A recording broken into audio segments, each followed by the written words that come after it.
علی بھائی، اگلا سوال ہے کہ آپ نے کئی مرتبہ یہ حدیث بیان کی ہے کہ 6 لوگوں پر اللہ تعالیٰ نے لعنت فرمائی ہے، جن میں سے ایک میری سنت کو ترک کر دینے والا بھی ہے۔ چنانچہ اس دن میں جو لوگ فرض نماز سے جڑی ہوئی 12 سنت موقدہ چھوڑ دیتے ہیں، کیا وہ لوگ لعنت کے مستحق نہیں قرار پائیں گے؟ وضاحت فرما دیں۔ مجھے اس سوال میں جو سمیل آ رہی ہے وہ آپ لوگوں کو بھی آ گئی ہوگی بیسیکلی، جو وہ کہنا چاہ رہے ہیں۔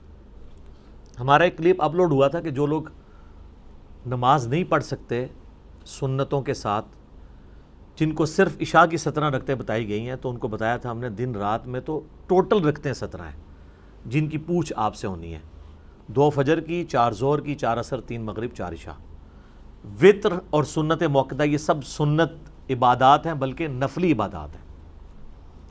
سنت جب ہم کسی کے اوپر بول رہے ہوتے ہیں تو اس سے مراد طریقہ ہوتا ہے۔ آپ قرآن و سنت میں اللہ تعالیٰ نے سنت کا لفظ اپنے لیے بھی استعمال کیا، سنت اللہ، کیا مطلب؟ اللہ کا طریقہ۔ یہ نہیں ہے کہ اللہ نے کچھ خود کر کے بتایا کوئی عبادت کا طریقہ، نہیں، اللہ تعالیٰ جو ڈیسیژن کرتا ہے، جس طریقے سے معاملات کو لے کے چلتا ہے، اس طرح نبی علیہ السلام کا بھی طریقہ کار ہے۔ جیسے نماز کا ہم کہتے ہیں سنت طریقہ، جیسے نبی علیہ السلام نے قیام کس طرح کیا، ہاتھ کیسے باندھے، رکوع میں کیسے کیا، تشہد میں کیسے بیٹھے، یہ سب کی سب طریقہ، ان معنوں میں یہ بات ہو رہی ہوتی ہے۔ تو نبی علیہ السلام، اسی کو آپ سنت ابراہیمی بھی کہتے ہیں، جو ہم کہتے ہیں کہ سنت قرآن سے بھی مقدم ہے۔ مقدم سے مراد ہے کہ قرآن سے پہلے ہے۔ قرآن میں تو بعد میں نازل ہوا نا، الحج اشہر معلومات، حج کے مہینے سب کو معلوم ہے، تو اس کا مطلب ہے حج کے مہینے قرآن نازل ہونے سے پہلے ہی لوگوں کو معلوم تھے۔ ذیقعدہ، شوال، ذیقعدہ اور ذوالحجہ، کیونکہ شوال سے ہی لوگ نکل پڑتے تھے، دور دراز کے علاقوں کے لوگ، یہ 3 مہینے حج کے مہینے تھے۔ تو سنت ابراہیمی چل رہی تھی، وہاں جہاں پہ غلطیاں تھیں وہ اللہ نے دور کر دی۔ تو سنت کہتے ہیں طریقے کو۔ نبی علیہ السلام کا ایک مبارک طریقہ ہے، صحابہ کرام کا ایک طریقہ ہے جو نبی علیہ السلام سے انہوں نے سیکھا، اس طریقے سے وہ آگے ٹرانسفر ہوا۔ تو اب رہا یہ مسئلہ کہ یہ جو حدیث میں 6 لوگوں پہ اللہ کی لعنت ہے، اس میں تارک سنت کی بات آئی ہے، جو سنت کو ترک کرنے والا ہے۔ اور عربی لنگوسٹک میں اگر آپ سنت کو ترک کا معنی لینا تو یہ ہوتا ہے اس راستے کو چھوڑ دینے والا۔ اچھا، اگر آپ اس کا خدا نخواستہ یہ معنی لیں گے کہ نبی علیہ السلام کے جتنے بھی اعمال ہیں، چونکہ وہ سنت کی کیٹیگری میں تو فال کرتے ہیں، جیسے تہمد پہننا نبی علیہ السلام کا طریقہ تو ہے۔ اب کوئی شخص یہ کہہ سکتا ہے جو تہمد نہ پہنے وہ تارک سنت ہے اور اس پہ اللہ کی لعنت ہے۔ یہ حدیث جامعہ ترمذی میں ہے کہ 6 لوگوں پہ اللہ کی لعنت ہے۔ ترمذی والی روایت کمزور ہے، باقی کتابوں میں اس کی اسناد موجود ہے۔ مشکات میں 109 نمبر حدیث ہے، اور اس میں ایک وہ بندہ بھی ہے جو میرے اہل بیت کی توہین کرے، وہ بھی شامل ہے۔ تو کئی لوگ داڑھیاں پگڑیاں رکھ کے بھی اہل بیت کی توہین کر رہے ہیں، تو لعنتی وہ بھی ہوئے ہیں، تو ان کی داڑھی پگڑیاں ان کے کام نہیں آنی ہے۔ ایک اس میں آخری ہے جو تارک سنت ہے، سنت کو حقیر سمجھ کے چھوڑنے والا، سنت سے نفرت کی وجہ سے سنت کو چھوڑنے والا۔ ایک تفسیر اس کی بنے گی جو محدثین نے کی ہے۔ دوسری یہ ہے کہ اس سنت سے مراد وہ سنت ہے جو سنت واجبہ ہیں، یا وہ سنتیں جو فرائض میں شامل ہیں۔ فجر کی نماز پڑھنا سنت ہے کہ نہیں؟ اپنی انٹینسٹی میں فجر کے 2 فرض ہیں، لیکن طریقے میں جائیں تو حضور کی سنت ہے نا؟ تو فجر کے 2 فرض وہ سنت ہے جس کو ترک کرنے والا لعنت کا مستحق ہے۔ تہمد وہ سنت نہیں ہے جس کو ترک کرنے والا سنت تارک سنت آئے گا۔ تو یہ 3 مفہوم بن جائیں گے۔ ایک ہو جائے گا حضور کا طریقہ، اس کو چھوڑنے والا حقیر سمجھ کے، نفرت کر کے۔ اگر کوئی تہمت سے نفرت کرے گا اس پہ لعنت فٹ ہو جائے گی۔ دوسرا یہ ہے کہ وہ کام تو فرض کر رہا تھا لیکن سنت طریقے پہ نہیں کر رہا تھا۔ نبی علیہ السلام نے ایک نماز کا طریقہ تعلیم فرمایا، جس طرح کہ صحیح بخاری میں آتا ہے، سیدنا معاذ ابن جبل تھے یا حذیفہ ابن یمان تھے، جنہوں نے ایک شخص کو دیکھا بڑا تیزی سے نماز پڑھ رہا تھا، حذیفہ ابن یمان۔ انہوں نے کہا تو اس طرح ہی نماز پڑھتا رہا تو اس طریقے پہ نہیں مرے گا جو محمد صلی اللہ علیہ وآلہ وسلم کو اللہ نے تعلیم فرمایا۔ نماز تو وہ پڑھ رہا تھا لیکن حضور کی طرح وہ سجدے اور رکوع نہیں کر رہا تھا۔ مسند احمد میں حدیث ہے سب سے برا چور وہ ہے جو نماز کا چور ہو، جو رکوع اور سجدے صحیح نہ کرتا ہو، یعنی ٹھونگے مارتا ہو، صحیح طریقے سے کمر نہ سیدھی کرتا ہو۔ تو دوسرا مفہوم یہ ہو گیا۔ نمبر 1 مفہوم کیا ہوا؟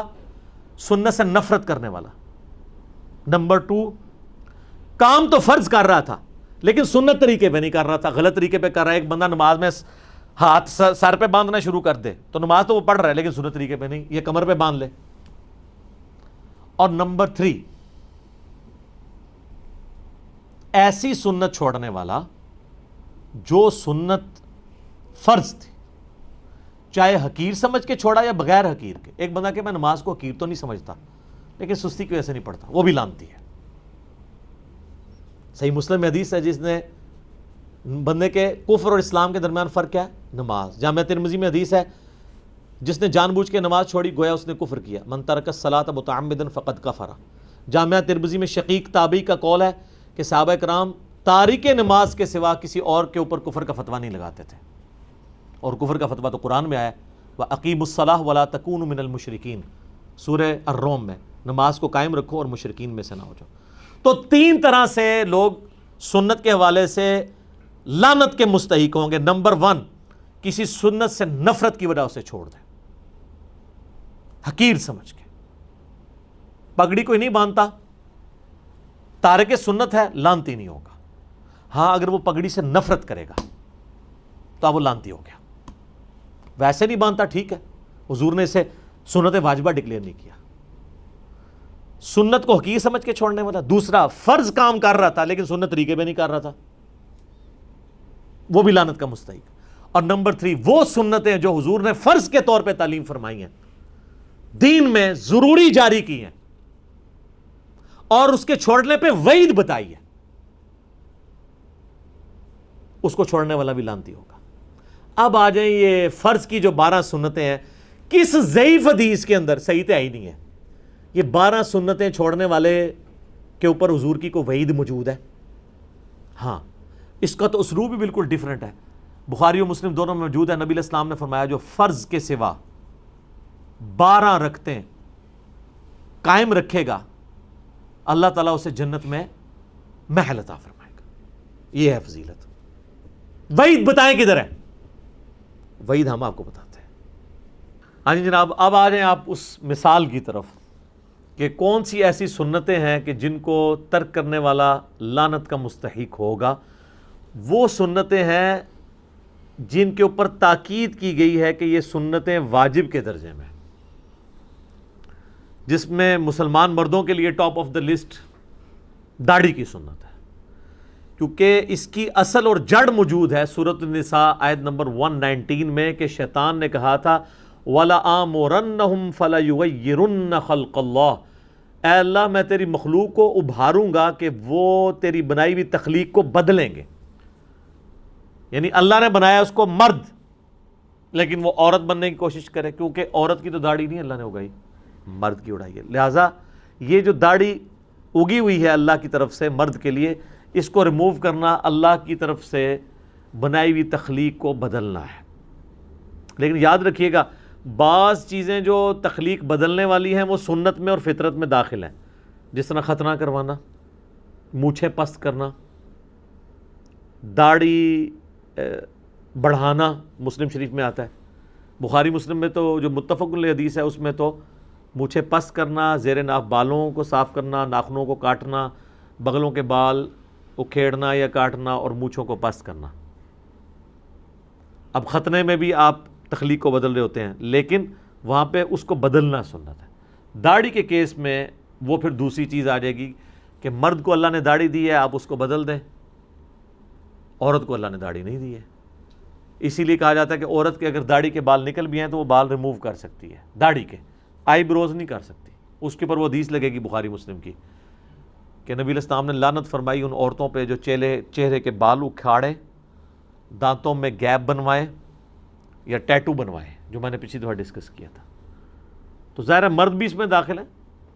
یہ نہیں ہے کہ اب وہ عورتوں کے لیے حدیث ہے، وہ جنرل حدیث ہے، جو بھی وہ کام کرے گا اس کے اوپر اپلائی ہو رہی ہوگی. تو داڑھی بھی تخلیق کو بدلنا ہے، اس لیے داڑھی مونڈنے والا بھی اسی کیٹیگری کے اندر فال کرے گا. تو اب یہ وہ سنت ہے جو تاکیدی سنت ہے تمام مکاتب فکر، بلکہ میں کہتا ہوں داڑھی وہ سنت ہے جو دنیا کے تمام مذاہب کے اندر ریلیجن کی پہچان مانی جاتی ہے،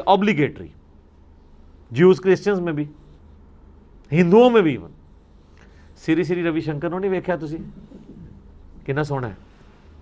جو کہتے ہیں نا شکلوں سے بڑا فرق پڑتا ہے. At least doctor Zakir Naik سے اسے کمپیئر کریں وہ زیادہ خوبصورت ہے. میں یعنی شکل و صورت کی بات کر رہا ہوں, عقیدے کی خوبصورتی نہیں. عقیدے کی خوبصورتی میں تو ہو سکتا ہے وہ ڈاکٹر ذاکر نائک کے جو مخالفین ہیں وہ تو عقیدے کی خوبصورتی میں بھی اسے بہتر سمجھتے ہوں. وہ ظاہر دشمنی پہ اتر آئیں گے نا, جس طرح قرآن میں آتا ہے مشرکین عرب جو تھے یہودی ان کے بارے میں کہتے تھے مسلمانوں سے تو یہ بہتر ہے. حالانکہ مشرکین عرب موسیٰ علیہ السلام کو نہیں مانتے تھے, لیکن دشمنی اس لیول پہ تھی کہ وہ یہ بھول گئے کہ مسلمان کم از کم موسیٰ علیہ السلام کو تو مانتے ہیں. وہ کہتے ہیں نہیں, مشرکین عرب سے بھی یہ بدتر لوگ ہیں, نعوذ باللہ من ذالک. تو یہ وہ سنت ہے جس کے اوپر وعید ہے. اب جن سنتوں کے اوپر وعید نہیں ہے, مثلا زلفیں رکھنا, کسی حدیث میں نہیں ملتا کہ جو زلفیں نہیں رکھے گا اس کے ساتھ یہ ہو جائے گا.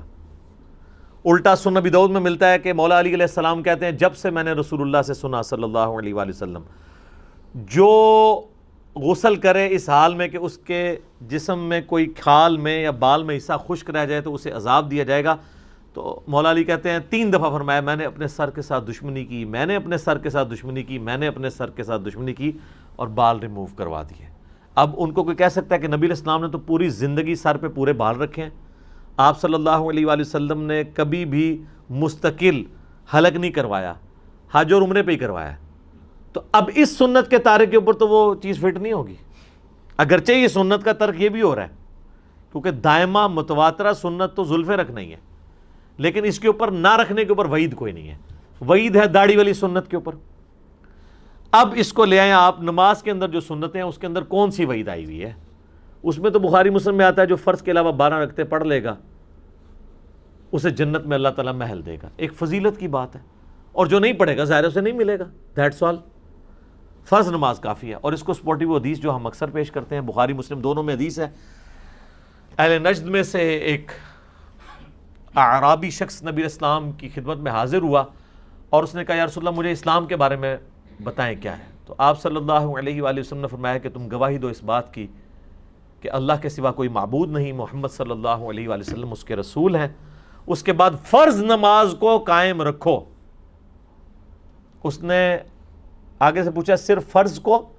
آپ فرمایا الا یہ کہ تم نفل نماز بھی پڑھ لو. یعنی اس کے اندر نفلی نماز, نفل ان عربی میں کہتے ہیں اضافی کو ہیں. سر اس کا مطلب ہی اضافی ہے. نفل عربی میں کہتے ہیں اضافی کو, اسی لیے انفال جو ہے مال غنیمت کو کہا جاتا ہے کہ وہ اضافی مال ہے جو آپ کو مل گیا ہے. آپ کا مقصد دشمنوں کا مال لوٹنا نہیں تھا, اللہ کے لیے ان سے جنگ کرنا تھا, مال تو بونس میں مل گیا. سورۃ الانفال آئی ہے نا. پھر کہا کہ فرض روزے قائم رکھو, ہاں مگر یہ کہ کبھی تم نفلی روزے رکھنا چاہو. فرض زکوٰۃ ادا کرو, ہاں یہ کہ کبھی تم نفلی صدقہ کرنا چاہو. تو اس نے کہا یا رسول اللہ علیہ وسلم جو آپ نے مجھے بتایا نہ میں اس میں کمی کروں گا نہ زیادتی. تو جب وہ مڑا تو آپ علیہ السلام فرمایا اگر یہ اپنی بات پہ قائم رہا تو کامیاب ہو گیا. اور ایک اور حدیث بخاری مسلم میں آتی ہے کہ نبی علیہ السلام نے کہا کہ فرض نماز قائم رکھ, فرض زکوٰۃ دے, فرض روزے رکھ. اس نے کہا یا رسول اللہ نہ میں کمی کروں گا نہ زیادتی. تو آپ علیہ السلام جب وہ مڑا تو آپ فرمایا کسی نے اگر کوئی جنتی شخص دیکھنا تو اس کو دیکھ لو. تو فرض نماز تھی. فرض نماز تو وہی ہے جسے عموماً فرض نماز کہا جاتا ہے. اب انہوں جو رکھتے ہیں جوڑی ہوئی ہیں ساتھ, پھر اس میں مؤکدہ بھی ہیں غیر مؤکدہ بھی ہیں. کتنی ہیں یہ بھی فقہ کی ٹرم ہے. عربی میں 2 ہی چیزیں ہیں حدیث کی ٹرم میں, فرض نماز اور نفل نماز. نفل ان اضافی, فرض وہ. نفل ان میں اب آپ کی سنت مؤکدہ بھی ہے غیر مؤکدہ بھی ہے. واجب جس کو یہ کہہ رہے ہیں وطر, وہ بھی جو ہے وہ سنت مؤکدہ میں, سنن دارمی میں, سنن کبریٰ البیہقی میں, باقی کتابوں میں موجود ہے مولا علی کا قول کہ وطر سنت ہیں سنت ہیں سنت ہیں لیکن انہیں مت چھوڑو. یعنی سنت یعنی حضور کا طریقہ تو ہے, اور اس اعتبار سے وہ کہہ رہے ہیں یہ سنت کی کیٹیگری میں فال کرتا ہے اپنی انٹینسٹی کے مطابق, تو اسے مت چھوڑنا. لیکن اسے مت چھوڑو مراد یہ کہ فرض تو نہیں ہے لیکن یہ تاکیدی سنت ہے, اس پہ عمل کر لو. وعید پھر بھی کوئی نہیں. تو لہٰذا جو سنت مؤکدہ تاکید کی گئی سنتیں ہیں, ہماری کوشش ہوتی ہے ہم اسے پڑھیں. کبھی کبھار کبھی کوئی علمی مصروفیت کی وجہ سے چھوڑنی پڑ جائیں یا کبھی سفر کی وجہ سے, وہ ایک علیحدہ چیز ہے. ادروائز عموماً کوشش ہوتی ہے کہ سنتیں بھی پڑھی جائیں. لیکن اگر کوئی چھوڑ بھی دیتا ہے, اس کے اوپر کوئی وعید نہیں ہے, کوئی وہ حرام کا مرتکب نہیں ہے, وہ کوئی لعنت کا مرتکب نہیں ہے, ورنہ آپ نے جب اصول ایک طے کیا ہے پھر آپ چھوٹی چھوٹی سنتوں کے اوپر بھی وعیدیں لگائیں گے. ہاں بعض سنتیں ایسی ہیں جو طریقے کے طور پہ آپ علیہ السلام نے تعلیم فرمائی اور اس کے ساتھ وعید بھی کہہ دی. مثلا صحیح مسلم میں حدیث ہے کہ دائیں ہاتھ سے کھانا کھاؤ, بائیں ہاتھ سے شیطان کھاتا ہے. اب یہ وعید آ گیا کہ یہ شیطانی طریقہ ہے. جب شیطانی طریقہ ہوگا خود ہی لعنت کا مستحق ہو جائے گا. اور مسلم شریف میں ایک حدیث ہے, نبی علیہ السلام نے ایک بندے کو دیکھا بائیں ہاتھ سے کھانا کھا رہا ہے, آپ نے فرمایا دائیں ہاتھ سے کھا. تو اس نے اپنی وہ جس کو کہتے ہیں شرمندگی بچانے کے لیے کہا کہ میرا تو دائیں ہاتھ کام نہیں کرتا. تو آپ کی مبارک زبان سے الفاظ نکلے کہ پھر دائیں ہاتھ تیرا نہ ہی اٹھے. وہ ایک آدھ کو تو ایگزامپل بنایا جاتا نا وعید میں, تو اس کے ہاتھ پہ اسی ٹائم فالج گرا, اس کا ہاتھ پھر کبھی منہ تک نہیں پہنچا. اس نے نبی کے ساتھ غلط بیانی کی تھی. سنن ابن ماجہ میں ایک حدیث ہے کہ نبی علیہ السلام نے فرمایا کہ دائیں ہاتھ سے کھانا کھاؤ اور لین دین بھی دائیں ہاتھ کے ساتھ کرو. اب یہ جو لین دین والا مسئلہ ہے نا, یہ ان باتوں میں تو ٹھیک ہے جہاں پہ آپ کے اوپر تردد نہیں ہے, لیکن جہاں پہ تردد آئے گا لا یکلف اللہ نفسا الا وسعها. اگر ایک شخص ہے ہی لیفٹی ہے نیچرلی اور کوئی وزنی چیز اس نے کسی کے ہینڈ اوور کرنی ہے, تو بجائے اس کے کہ وہ لیفٹی دائیں ہاتھ سے اٹھا کے اگلے بندے کو دیتے ہوئے اس کے پاؤں پہ ہی گرا دے اور اس کا پاؤں ہی زخمی کر دے, اس سے تو بہتر ہے کہ وہ دائیں ہاتھ سے اٹھا کے دے. ہاں نوٹوں کا لین دین کرنا ہے, کوئی پاؤ کی 1 کلو کی 1.5 کلو کی چیز ہے وہ آپ دائیں ہاتھ سے ایک لیفٹی کر لے. لیکن اب اگر اس نے باقی وزنی چیزیں اس سے اٹھانی شروع کر دی ہیں, یا وہ اب ہے تو وہ لیفٹی ہے اور وہ کوشش کرے کہ جی وہ دائیں ہاتھ سے جانور قربان کرنا سنت ہے, اور وہ پکڑ لے دائیں ہاتھ کے اندر, اتنی دیر میں جانور ہی بھاگ جائے اس کے نیچے سے, کیونکہ وہ تو صحیح بخاری مسلم میں موجود ہے نا کہ اپنی چھری کو تیز کرو اور جانور کو آرام پہنچاؤ. اب یہ تو نہیں ہونا چاہیے کہ آپ نے جو ہے وہ لیفٹی ہے تو اب آپ دائیں ہاتھ میں پکڑ رہے ہیں, پھر تو آپ سے جانور نہیں ذبح ہونا. وہ ایک بڑی ایک ایکٹیویٹی ہے, پوری اٹینٹیو ہو کے کرنی پڑتی ہے. تو یہ وعیدیں فٹ کرتے وقت ذرا احتیاط کرنی چاہیے. اور یہ جتنے لوگ کر رہے ہوتے ہیں یہ جاہل علماء ہوتے ہیں. بڑے علماء یہ حرکت کبھی نہیں کرتے, انہیں دین کے اصول اور مبادی پتہ ہے. اسی لیے جب وہ باتیں کرتے ہیں نا, جب ان کے اپنی دم پہ پاؤں آتا ہے نا, پھر آپ کو پیورلی علمی باتیں وہ کرتے ہوئے نظر آئیں گے. جس طرح یہ بھی آج کل جلالی صاحب کو آپ دیکھیں, وہ لگ رہا ہے جی پیور علمی باتیں کر رہے ہیں, وہ تو بھول گئے آپ کے وہ بریلوی بھی تھے. ہر چیز کو علم کی کیٹیگری میں لے کے آ رہے ہیں. حتیٰ کہ بریلویت سے جو ہمارا سب سے بڑا اختلاف ہے کہ انہوں نے قرآن کی ہر آیات کے بارے میں یہ کہنا شروع کر دیا یہ یہودیوں کے بارے میں, یہ کافروں کے بارے میں, یہ آپ ہمیں نہ فٹ کرو. تو انہوں نے وہ یہودی علماء والی آیات, انہوں نے ابھی پچھلے دنوں ایک کلپ ریکارڈ کرایا انکشاف حق کانفرنس کے نام سے, وہ یہودی علماء کی جو کارستانیاں تھیں وہ والی آیات انہوں نے ڈاکٹر طاہر القادری صاحب کے اوپر فٹ کی ہیں نام لے کے. اور پھر انہوں نے کہا کہ کوئی مجھے یہ نہ کہے کہ یہ یہودیوں کے بارے میں نازل ہوئی ہے, اگر یہ آپ کہیں گے تو میں بتاؤں گا یہ قرآن کی آیات میں اللہ نے ایک کریکٹر بتایا ہے, وہ کریکٹر اس زمانے میں بھی تھا آج بھی ہے. سبحان اللہ. پلاوے اس ویلے دا جدو تواڈے خراب بریلوی ہوئے نے تسی علمی گلاں کرنی شروع کرتی ہیں. ویسے جو تسی حرکت کی ہے بہت بری حرکت کی ہے کہ جب مانگ رہی تھیں خطا پر تھیں, بیڑا غرق تیرا یہ توبہ نہ کرے تھے. ٹھیک ہے, تو میں ابھی اس کے اوپر نہیں بول رہا, شاید بولوں بھی نہ, لیکن جب موقع ملے گا تو میں پھر انشاءاللہ اس معاملے پہ, کیونکہ بریلوی ابھی خود ہی ابھی انٹرنل جنگ اپنی بڑے اچھے طریقے سے لڑ رہے ہیں. سعید اسد صاحب اور عرفان شاہ مشدی صاحب, ان میں ناسبیت گھس آئی تھی, شکر ہے اس واقعے کی برکت سے وہ بھی اب جلالی صاحب کو مناظرے کا چیلنج کر رہے ہیں. تو یہ تو بڑی خوشائن بات ہے جو ان کے پیر خانے سے ہیں, عرفان شاہ مشدی صاحب. یہ دو ہی مناظر ہیں نا بریلویوں کے پاس, سعید اسد صاحب اور عرفان شاہ مشدی صاحب, سینئر مناظرین میں سے. تو میں نے ویسے یہ ساتھ ایک ریلیٹڈ بات کی. تو یہ علمی بحث سے جب ہو رہی ہوتی ہے نا فوراً یہ باتیں نا. اور میں آپ کو بتاؤں الیاس قادری صاحب جو چھوٹی چھوٹی سنتوں پہ زور دیتے تھے, ہم خود بھی دعوت اسلامی میں رہے ہیں, اس وقت بریلوی علماء جو ان کے اپنے مکتب فکر کے تھے, ان کا الیاس قادری صاحب پہ نمبر 1 اعتراض, اور اگر میں کہوں کہ دی اونلی اعتراض ہوتا تھا نا, وہ ایک ہی تھا کہ اس نے سنتوں کو فرض بنا دیا ہے. ان کو اور کوئی غرض نہیں تھی. بریلوی کو کیا گرین کلر کی پگڑی سے چڑ ہوگی؟ نہیں. یلو چپل سے؟ نہیں. مسواک لگانے سے؟ نہیں. سفید کرتا شلوار پہننے سے؟ نہیں. تعلیمات سے وہ تو بریلویت کی ساری تعلیمات پیش کر رہے ہیں. دعوت اسلامی کی کوئی ایک چیز ایسی نہیں تھی جس سے بریلوی علماء کو اختلاف ہو، سوائے اس کے کہ انہوں نے چھوٹی چھوٹی سنتوں کو فرض کے درجے پہ کر دیا ہے. اس کا نقصان یہ ہو رہا تھا کہ دعوت اسلامی میں جو نوجوان جاتا تھا وہ یہ سمجھتا تھا میں با عمل ہوں اور علماء بے عمل ہیں. اور وہ بے عملی کس کو کہتے تھے؟ کہ اس عالم نے زلفیں نہیں رکھی ہوئی ہیں، یہ عالم جو ہے وہ کالر والا سوٹ پہنتا ہے، وہ جو دوسرا کالر ہے وہ یہ والا پہنتے ہیں نا دعوت اسلامی والے. اس عالم نے جو ہے نا کرتا نہیں پہنا ہوا، وہ کف والا جوڑا پہنا ہوا ہے. اس عالم نے کرتا نیچے سے چکور والا نہیں پہنا ہوا، زمین گول ہے اور یہ گول والی قمیض پہنتا ہے. دنیا میں مبتلا ہو گیا. حالانکہ اس میں سے کوئی بھی چیز ایسی نہیں ہے جس کی بنیاد کے اوپر آپ کسی کو حرام کا یا گناہ. میں کتنا سر ڈھانپنے پہ ٹوپی پہ زور دیتا ہوں، لیکن آپ کبھی نہیں دکھائیں گے کہ میں نے کبھی نہ اپنی نجی محفل میں نہ کبھی ویڈیو ریکارڈنگ میں کہا ہو کہ جو ننگے سر ہوتا ہے اس کی نماز ہی قبول نہیں ہے. ہاں میں یہ ضرور کہتا ہوں کہ ہمیں ننگے سر سے پرہیز کرنا چاہیے، لیکن مجھے یہ پتہ ہوتا ہے، مجھے خوف خدا ہے کہ یار جس جرم کی انٹینسٹی جس لیول کی ہے میں نے اس سے آگے نہیں بڑھنا. اور یہ تو خیر جرم بھی نہیں ہے، میں جرم کا لفظ بھی نہیں اس کے اوپر بولتا. تو جو گناہ ہے وہ گناہ ہے، جو گناہ نہیں ہے وہ گناہ نہیں ہے. اب صحیح بخاری مسلم میں آتا ہے، اما عائشہ کہتی ہیں نبی علیہ السلام اپنا ہر کام دائیں طرف سے شروع کرتے تھے، حتیٰ کہ قمیض کی جب آستین بھی پہنتے تو پہلے دائیں والی پھر بائیں والی. اب اگر کوئی شخص بائیں والی پہلے پہن لیتا ہے تو آپ کیا کہیں گے؟ اس کو تارک سنت ہے، لعنت کا مستحق ہے؟ نہیں. نبی علیہ السلام کو کدو پسند تھا. اب ایک شخص کہتا ہے نہیں مجھے کدو سے زیادہ بھنڈی پسند ہے، آپ اسے تارک سنت اور لعنت کا مستحق کہیں گے؟ اس طرح تو نہیں ہوگا، اس طرح تو کچھ بھی نہیں ہونا. اس کی اگر آپ ایکویشن بنانا شروع کریں گے تو کوئی صحابی نہیں بچے گا. ہمیں تو چھوڑ دیں.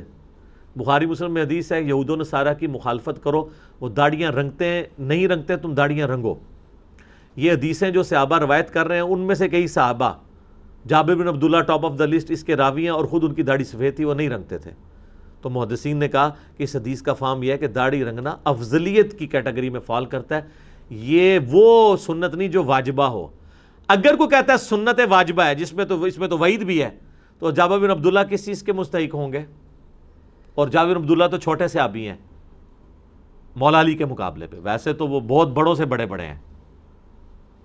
مولا علی کی اپنی داڑھی سفید تھی، تو اب مولا علی کے بارے میں بات کرے گا. اور مولا علی کو تو ویسے ہی نبی علیہ السلام نے گارنٹی دے دی تھی. آپ کی جو بارے میں جو حدیث ہے سنن نسائی میں الکبریٰ میں خصائص علی والے چیپٹر میں، کہ میری امت کا اگلی امتوں میں سب سے بڑا بدبخت وہ تھا جس نے قوم عاد کی اونٹنی کو قتل کیا تھا، اور میری امت کا سب سے بڑا بدبخت وہ ہے جو علی تیرے سر کے خون سے تیری داڑھی کو رنگ دے گا. تو اس کے اندر ہی امپلائڈ ہے کہ حضرت علی کی داڑھی سفید ہوگی تبھی ریڈ خون سے رنگی جائے گی نا. ٹھیک ہے، اس کے اندر یہ بھی امپلائڈ موجود ہے، تو نبی علیہ السلام کی طرف سے موجود ہے. باقی یہ داڑھی کو رنگنا بلیک سے بھی جائز ہے، میرا اس کے اوپر کلپ ریکارڈڈ، آج وہ ٹاپک نہیں، میں آپ کو مثال دے رہا ہوں. اس طرح سنن ابن ماجہ میں حدیث ہے اپنے کفر میں شادی کرو، اپنے ہم پلہ لوگوں میں، ہم پلہ میں خاندان میں بھی اور آپ کا جو رہن سہن ہے اس میں بھی. تو پریکٹیکلی اگر آپ دیکھیں تو نبی علیہ السلام کی 2 بیٹیاں بنو ہاشم سے باہر بیاہی ہوئی ہیں، سیدنا عثمان کے عقد میں آئی ہیں یکے بعد دیگرے. چلیں یہ تو چھوٹی مثال ہے، اس سے بڑی مثال ہے زید ابن حارثہ غلام تھے اور سیدہ زینب ہاشمی، اس لیے ان کی نبھ بھی نہیں سکی. یہ علیحدہ بات ہے، نبھ بھی نہیں ہے، لیکن نکاح کا جواز تو ثابت ہو گیا. اور اس سے وہ مسئلہ بھی حل ہو گیا جو نبی علیہ السلام کا مشورہ ٹھیک تھا کہ ہم پلہ لوگوں میں کرنی چاہیے، نبھ تھی کوئی نہیں ہے. یہ نہیں ہے کہ آپ جا کے جو ہے وہ ارائیں جا کے جو ہے گجروں میں جا کے ٹانگ اڑا لیں، اور پیاز کرے گی اور دودھ کرے گا. عادتیں نہیں ملتی جلتی ہوتی ہے. تو بہتر یہ ہے کہ وہ اپنے خاندان کے اندر ہے. لیکن یہ جو حضور کا مشورہ ہے نا، یہ مشورتاً ہے، حکمیہ نہیں ہے. ورنہ بنو ہاشم کا کف یہ ہے نا، اپنے کف میں شادی کرو. بنو امیہ ہو سکتا ہے کسی سید سے پوچھے، وہ سید جو مانتے ہیں حضور کی 4 بیٹی ہیں. ایران کے تو شیعہ بھی مانتے ہیں، پاکستان میں بھی پیر میل شاہ صاحب تو قائل نہیں ہے سید کے غیر سید سے نکاح کے. تو ان سے ذرا پوچھیں کہ حضرت عثمان سے کیسے نکاح ہو گیا, وہ تو سنی ہو تو مانتے ہیں, وہ کیسے کف ہو گئے بنو امیہ کے؟ تو کہیں گے نہیں وہ حضرت عثمان کا ایک اسپیشل کیس ہے, بعد والے بنو امیہ تو کف نہیں ہے, وہ تو امتی, وہ تو ہمیں امتی کہہ رہے ہوتے ہیں. حالانکہ امام خمینی نے خود اپنی بچیاں غیر سید کو دی ہوئی ہیں, وہ سید تھے, انہوں نے پریکٹیکلی ثابت کیا ہے. تو یہ فرقہ واریت کی نظر ہو جاتی ہیں چیزیں اس طرح کی. تو اب آپ یہ کف والا جو مشورہ ہے حضور علیہ السلام کا, اس مشورے کو اگر کوئی ترک کرے گا تو آپ اس کو تارک سنت کہیں گے؟ نہیں. نبی علیہ السلام کی کچھ اپنا شغف بھی تھا کسی چیز کی طرف, آپ کو کوئی چیزیں پسند تھی, جیسے بخاری مسلم میں آتا ہے گوہ کا گوشت لا کے رکھا گیا, خالد ابن ولید جو ہیں وہ بڑا مزے لے کے کھا رہے, اور خالد ابن ولید کہتے ہیں کہ حضور علیہ السلام مجھے اتنے جو ہے نا وہ انہماک سے دیکھ رہے تھے کہ یار یہ کس طرح کھا رہا ہے. تو میں نے کہا یا رسول اللہ ایک دو برکی تو سی بھی لاؤ. تو حضور نے فرمایا میرا دل نہیں اس طرف مائل, میری طبیعت نہیں مائل ہوتی, ہمارے علاقے کی غذا نہیں ہے, لیکن تمہیں میں نہیں روکتا. خالد ابن ولید کو نہیں روکا, خود آپ نے کھایا نہیں ہے. تو اس لیے ہم کہتے ہیں یار اگر کسی کو کدو پسند نہیں ہے نا, تو حضور علیہ السلام کو بھی تو اللہ تعالیٰ کی کئی نعمتیں ایسی ہیں جن کی طرف آپ کا وہ رجحان نہیں ہے جو باقی لوگوں کا ہے, اور آپ نے ان کو چھوڑ دیا ہے. مثلا آپ علیہ السلام جو ہے وہ پیاز کھانے کو اوائڈ کرتے تھے. عام بندوں کے لیے تو صرف اتنا حکم ہے نا صحیح بخاری میں کہ پیاز کھایا ہو تو مسجد سے دور رہو جب تک دانت وغیرہ صاف نہ کرو, کیونکہ فرشتے اس سے بھاگتے ہیں. لیکن آپ علیہ السلام تو عموماً اس چیز کو اوائڈ کرتے تھے. آپ کے پاس تو ہر وقت ہی فرشتوں کا آنا جانا رہتا تھا, لیکن اسے کو پیاز کی حرمت تو نہیں ثابت کر دے گا. یہ ساری باتیں اس کو کہتے ہیں فقہ, جو بخاری مسلم میں حدیث ہے, اللہ تعالیٰ جس کے ساتھ بھلائی کا ارادہ فرماتا ہے اسے دین کی فقہ عطا فرما دیتا ہے. یہ ساری جو میں آپ کو آج ٹرمز سمجھا رہا ہوں نا, یہ ساری ٹرمز میں نے نہیں ڈیوائز کی ہیں, یہ صدیوں سے مسلمانوں کے ہاں ریناؤنڈ ہیں, اسٹیبلش ہیں, کتابوں میں لکھی ہوئی ہیں. لیکن جب یہ آپ کے ساتھ مناظرے پہ آتے ہیں نا, تو یہ آپ کے ساتھ یہ باتیں نہیں ڈسکس کرتے, آپ کو نیچا دکھانے کے لیے ان باتوں پہ پردہ ڈالتے ہیں. واللہ ہمارے ساتھ آگے کوئی بندہ ڈسکشن کرتا ہے نا عام آدمی, مولوی کو تو ہم منہ ہی نہیں لگاتے, وہ تو فائدہ ہی نہیں ہے. تو میں نے کبھی کوشش نہیں کی ہے کہ میں اس کو نیچا دکھاؤں اس اعتبار سے. میں اس کے حق کی دلیل بھی اس کے سامنے رکھ کے اس کو پہلے ہی جواب دیتا ہوں کہ بھئی تمہارے حق میں یہ چیز ہے, لیکن اس کا یہ میں جواب دوں گا. یہ کیا کرتے ہیں, اپنے حق کی باتیں جو ہوتی ہیں وہ بیان کر دیتے ہیں, دوسرے والی چھپا ہی دیتے ہیں, کہیں اس کو پتہ نہ چل جائے تو پھر یہ تو میرے اوپر کر دے گا. تو یہ کس کو دھوکہ دے رہے ہوتے ہیں, بے ایمانی کر رہے ہوتے ہیں. ٹیچر کا ایک کام ہے کہ وہ ہر اینگل سے چیزوں کو کلیئر کرے. یہی وجہ میرے بھائی, ہمارے کلپس جب اپلوڈ ہوتے ہیں لوگ کہتے ہیں یار یہ کلپ آپ کسی پڑھے لکھے بندے کو سنائیں, ان پڑھ کو سنائیں, مولوی کو سنائیں, غیر مولوی کو, سمجھ لگ رہی یار بندہ بات یار بالکل ٹھیک کر رہا ہے, بڑی بیلنس ہے, دماغ میں بیٹھتی ہے, سمجھ آتی. کیوں سر؟ سیدھی گل جڑی ہے وہ بہندی ہے دماغ پہ. جب آپ ہر بات کو الٹے طریقے سے کریں گے, اٹھو مت بیٹھو, وہ تو سمجھ نہیں کسی کو آنی ہے. جو بارے شریعت میں لکھا ہے کہ قبروں کا طواف تعظیمی حرام ہے, لیکن برکت کے لیے گردے مزار پھیرے تو کوئی حرج نہیں. اب اس جملے سے کسی کو کیا سمجھ آئے گی؟ Dual statement. عوام کے سامنے نہ کریں. ہاں عوام کے سامنے نہ کریں, خواص کے سامنے کر لیں, یہ بھی ساتھ لکھا ہوا ہے. یعنی اتنا پٹھا کام ہے جو عوام بھی سمجھ دیے کہ غلط ہو رہا ہے. اور یہ صرف بریلوی نہیں, دیوبندیوں نے المہند میں لکھا ہے, رہا بزرگوں کی قبروں اور سینوں سے فیض. پتہ نہیں بزرگ مطلب یہ میل بزرگ کی بات کر رہے ہیں یا فیمیل بزرگ کی بات کر رہے ہیں. ہوتا ہے یہ وہ بڑی عمر کی رضاعت کے قائل ہوں, میں اشارتاً بات کر رہا ہوں. رہا بزرگوں کے سینوں اور قبروں سے فیض, تو ہم اس کے قائل ہیں, لیکن اس طریقے پہ نہیں جو عوام میں ہے, بلکہ اس طریقے پہ جو خواص کو پتہ ہے. کیسی ڈیول سٹیٹمنٹ. اگر منکر چلا جائے گا اس کو کہیں گے تم اس پورشن کو دیکھو, دیکھو ہم نے کہا ہے کہ عوام طریقے پہ ہم بھی قائل نہیں ہیں, دیکھ لو ہم نے کب کہا یہ جائز ہے. اور اگر کوئی آ جائے گا کہ یہ آپ نے اس طریقے کو مطلب کنڈیم کیا, وہ کہیں گے نہیں ہم نے کہا ہے جائز ہے, جائز ہے, مانتے ہیں ہم بھی. اس طرح بریلوی عالم کے پاس کوئی بندہ چلا جائے گا, سر یہ آپ نے لکھا ہے کہ قبروں کا طواف تعظیمی حرام ہے, مطلب اتنے اتنے بزرگ دفن ہیں, وہ کہیں گے آگے بھی پڑھو نا کہ اگر برکت کے لیے گردے مزار پھرے تو حرج نہیں. اور اگر کوئی میرا جیسا بندہ چلا گیا کہ سر یہ آپ کیا کروا رہے ہیں لوگوں کو, قبروں کا طواف کروا رہے ہیں کہ آپ کہہ رہے ہیں برکت کے لیے پھرے, وہ تو طواف کریں گے. وہ کہیں گے دیکھیں ہم نے پیچھے بھی تو لکھا ہے, ہم نے لکھ دیا ہے, ہم نے پوری ایمانداری کی ہے کہ طواف حرام ہے.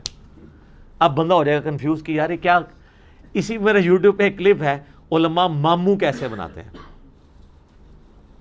جس میں سنجے دت کی تصویر لگائی ہوئی ہے، اور تو ہمیں کوئی ملی نہیں ہے.